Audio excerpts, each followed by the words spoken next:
The body has so much more information about what its optimally healthy weight should be than any doctor, any dietitian. Nutritional science can't even begin to touch on how much energy our bodies actually use each day.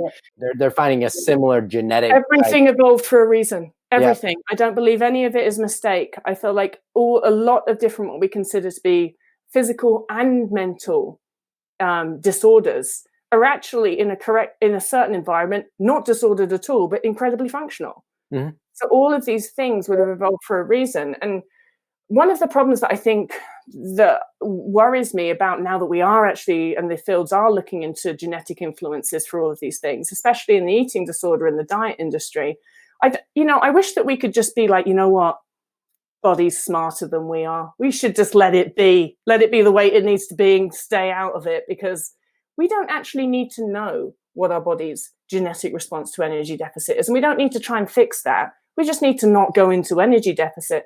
But you can guess that what the diet industry is going to be is they're going to be like, well, we've got a diet for people with this genetic response to energy deficit, and we can get around your genetic response and still make you skinny.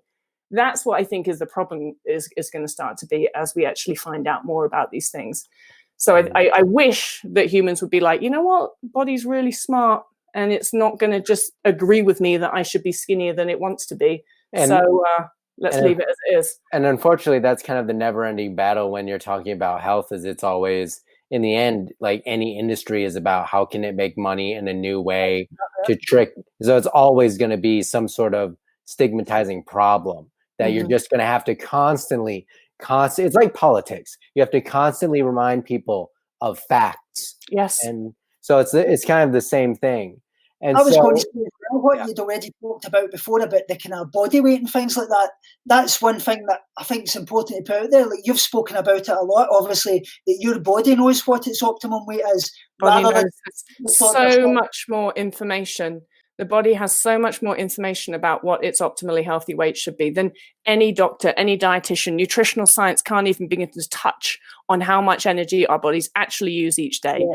Because if you think that you know how many calories your body needs each day, then you answer me this question now. In this minute, how many calories did your little finger use? How many calories did your liver use? Do you know exactly what cells did your liver repair today? And how many calories per cell did that take?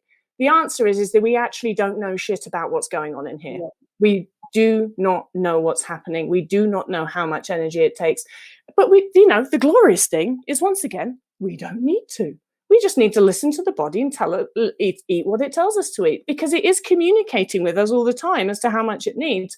The problem is we're in a culture that teaches us that we can't trust our bodies to manage our food intake and our weight, and develops mistrust between the signals that our bodies give us and is saying, you can't trust that. If your body's hungry and your body's telling you that you want chocolate cake, you should eat nuts. Because we're being given those messages the whole time, it just creates this gap between what is a very simple and honest communication from your body as to what it needs and what you actually give it, which is not health. Right. It's so speaking of this, we've been kind of talking about, right, the idea of how your brain is wired, what it's naturally wired. So how does someone go from like this state of, because me and Tommy, we're like exactly the same. Our biggest problem, I think, and I don't want to tell you, Tommy, what your problem was, because you know better than me. But for me, it was completely the movement thing. I literally didn't sit down all day. Like, no matter if I was sitting, it was in a plank formation. I would even go like that with my hands when I was sitting and had to fidget. Yeah. So when you talk about like rewiring in your second book, like rewiring your brain, how can someone kind of begin that path? Yeah, so I wrote about rewiring quite a lot in Rehabilitate, Rewire, Recover, and then I wrote another book last year, which was just quite literally neural rewiring for eating disorder recovery, because I thought, you know what, I'm just going to completely spell out the neural rewiring stuff. And the first step to being able to neurally rewire anything is being able to identify it. Mm-hmm. That's the first step, to be able to identify, I do this thing.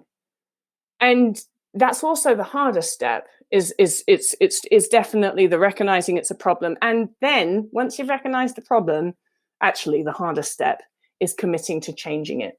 That's definitely the hardest step. You're always going to do it tomorrow. Yeah. And so, because like I keep saying, people with eating disorders are massively stubborn, determined, like, and some of us, I think we know, like, I kind of knew that if I said to myself, I am not going running for a year, when I was going cold turkey on exercise, I knew that if I said that to myself, I knew I would not go running for a year.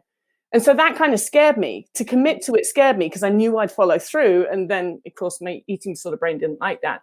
And so often committing to actually rewiring the thing that we need to rewire is kind of the biggest step, not because you don't think you can do it. It's actually because you know you can do it. And that's kind of scary because it will probably result in weight gain. That's the whole with the movement thing. I knew I could make myself stop, but that was scary because that would likely lead to weight gain, wouldn't it? And so always at the root of everything, I began to notice that fear of weight gain was at the root of why I didn't want to do everything. And that was difficult for me because I was not a person that liked being thin. And so, but I still had to say, look, I don't like being thin, but my actions every day, I'm acting like a person who doesn't want to gain weight. And so then I realized, if I want to teach my brain that weight gain is not a threat to me, I have to stop acting as if weight gain is a threat to me. Because our brains are always watching. Our brains watch our actions and our brains learn from our actions. And so understanding that if you want to change your brain's belief, if you want to change the way that your brain is wired, you have to start acting consistently different. And you'd be surprised at how quickly the brain will change. The brain will resist because it doesn't want to change because you've taught it this is the way I should be, brain. And the brain's like, yeah, this is the way you should be. But if you consistently act a different way, days to weeks, your brain will be like, all right, this is the new way we should be.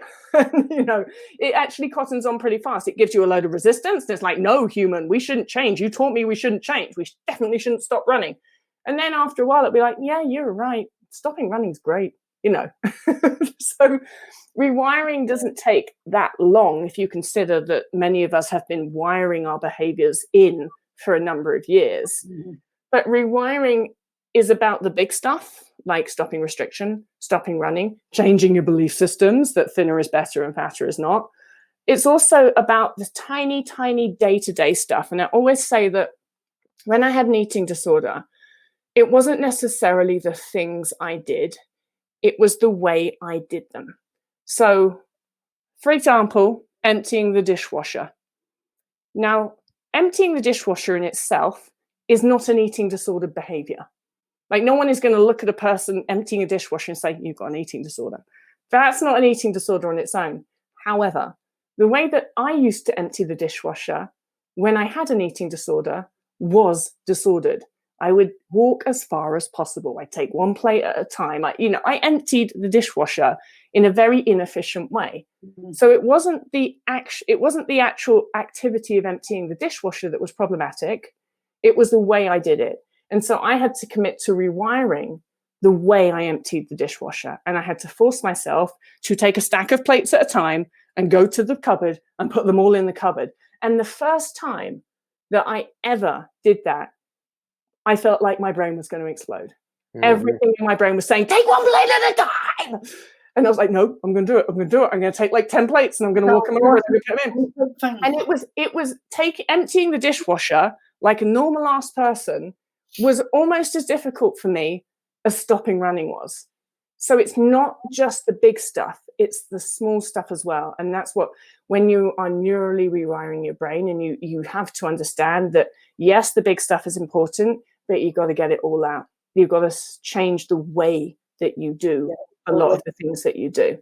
And that's, what rewiring is. And it takes a lot of commitment because, like I said, your brain's going to have an opinion about it. My brain had a big opinion about the way I emptied my dishwasher that I had to overcome. But so the first time I emptied my dishwasher like a normal person, my brain had a big opinion about that, screamed a lot, lots of anxiety, guilt, shame, disgust, and all that stuff.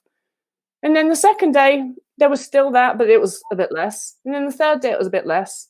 And then like the fourth or fifth day, it wasn't even there anymore. I was like, I should have done this 10 years ago.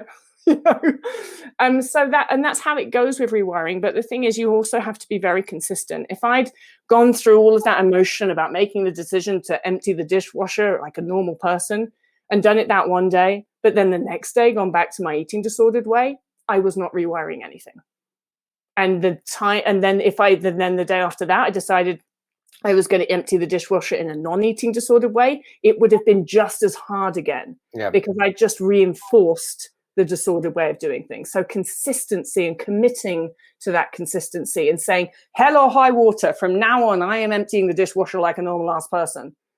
I was exactly the same. For me, it was giving up on the weight, and then secondly, it was giving up the veganism, because even though I was doing it for the animals, it wasn't working for me, and I knew that was hindering my recovery. Day after day, just constantly doing that, starting off with eggs, adding in more and more and more, it get easier and easier. I feel like I had to give myself compassion, just like I was giving everybody else. Absolutely. And I'm so, so proud of you that you did that, because you did that. First of all, you had all your own stuff to deal with, your own judgment, your own values, your own brain about, eating animals or animal products. And then you had the judgment of everybody sort of in probably your social circle that you had accumulated through many years of being vegan. That's going to be your identity that's going to change, and you're going to get all this backlash because, vegans are feisty, and you're going to get all this backlash. So not only did you have to contend with the stuff in your own head, but you had to contend with a lot of other people's shit as well. And so that really takes a heck of a lot of mental strength. But people with eating disorders, I do think that's a hardwired genetic trait as well. We have a heck of a lot of grit. Yeah, totally. So I just want to say thank you so much, Tabitha, for giving us your time. I've just, every time we do one of these podcasts, I just have like these mind blown moments where I was like, man, I'm so effed up still. I think don't say that, Ryan. No, but that dishwasher story, I lived that. But the way I made breakfast was meticulous like that. I would like run up one thing at a time, drove me nuts. Absolutely. And I could make a cup of tea in a disordered way. I could brush my teeth in a disordered way. Ryan's concern all the time, which he's stuck on, is that he keeps getting stuck on micronutrients, which I told him he doesn't need to worry about. That's his eating disorder, doing that in a certain way. I know. Yeah. Thank you. But no, so is there anything, you'll keep on me. Is there anything you would like to leave us with, Tabitha, before we end this thing? Oh, just the same old message I always leave us with. It's hard, but it's so worth it. And actually, if you think about it, it's kind of not even that hard, because it's eating and resting. And that's all that most people with eating disorders really want to do deep down, if they're honest.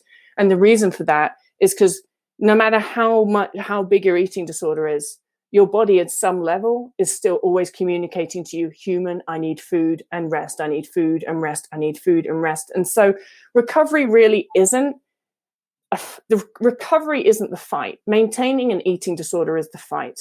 And what happens when you decide I'm going to recover is you decide I'm surrendering. I'm just letting my body take over. And that's actually easy if you allow it to be, and it can be enjoyable if you allow it to be. And so I think, and there's always a lot of people on the fence. Like anybody listening to this podcast, a lot of people will be like, I'm listening to this podcast because I want to recover. It's also a form of mental hunger. I'm hoping that they'll tell me I can eat more food. And so, there'll be a lot of people listening to this podcast that are on the fence. They're kind of trying to work out right now, well, how do I sort of eat more food? Because that's what I really want to do, and maintain my eating disorder. And I'm going to say, well, you can't. But go full recovery or bust. Don't sit on the fence, because sitting on the fence is the worst of both worlds. And all you need to do really to fully recover is white flag it and say, body, all right, I'm yours. I'm just going to do whatever you tell me. And your body will lead you right to health. I always say that quite a lot. We ask for permission for people with confirmation, instead, even though we know what we actually have to do ourselves, we've got to hear it from somebody else. It's a strange way of putting it, but that's what it seems like to me. Mm-hmm. I won't ask you anymore, Tommy. I get what you're saying. But anyway, thank you all for joining us and watching this thing. Thank you, Tabitha. Thank you, Tommy, as always. Yeah, really nice to meet you. We'll see you in the next one.